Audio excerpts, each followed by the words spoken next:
மகளிர் தின விழாவில் மகளிருக்கென பிரத்யேக பிங்க் ஆட்டோ அறிமுகம் செய்வதில் தமிழக அரசு பெருமை கொள்கிறது.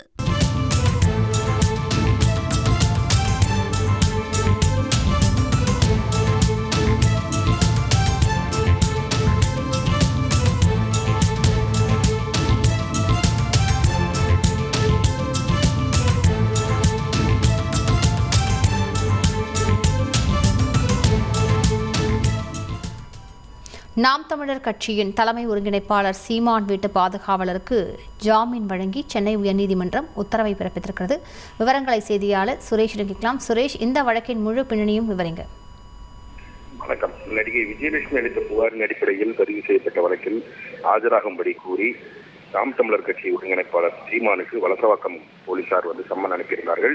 சீமான் வீட்டு கதவில் ஒட்டப்பட்ட இந்த சம்மனை கிழித்ததாகவும் அது குறித்து விசாரிக்க சென்ற காவல்துறையினரை தாக்கியதாகவும் சீமான் வீட்டு பணியாளர் சுபாகர் மற்றும் அவருடைய பாதுகாவலர் அமல்ராஜ் ஆகியோரை நீலாங்கரை காவல்துறையினர் கைது செய்தனர். சிறையில் அடைக்கப்பட்டுள்ள இவர்கள் இருவரும் ஜாமீன் கேட்டு சென்னை உயர்நீதிமன்றத்தில் மனு தாக்கல் செய்திருந்தார்கள்.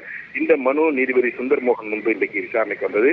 அப்போது காவல்துறை தரப்பில் சம்மனை கிழித்தது தொடர்பாக காவல் ஆய்வாளரை அவர்கள் தாக்கியதாகவும் கூறியுள்ளார். மேலும் பாதுகாவலர் வைத்திருந்த துப்பாக்கி ஒருவேளை வெடித்திருந்தால் துரதிருஷ்டவசமான ஒரு சம்பவம் ஏற்பட்டிருக்கும் என்றும் காவல்துறை தரப்பில் தெரிவிக்கப்பட்டது.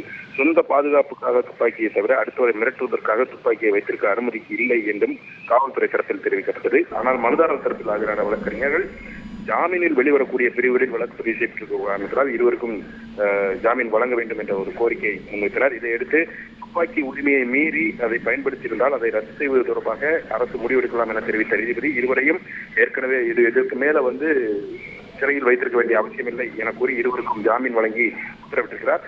மேலும் மறு உத்தரவு வரும் வரைக்கும் தினமும் காலை 10:30 மணிக்கு பூக்கடை காவல் நிலையத்தில் ஆஜராகி கையெழுத்திட வேண்டும் என இருவருக்கும் நீதிபதி நிபந்தனை விதித்து உத்தரவிட்டிருக்கிறார். விவரங்களுக்கு நன்றி சுரேஷ்.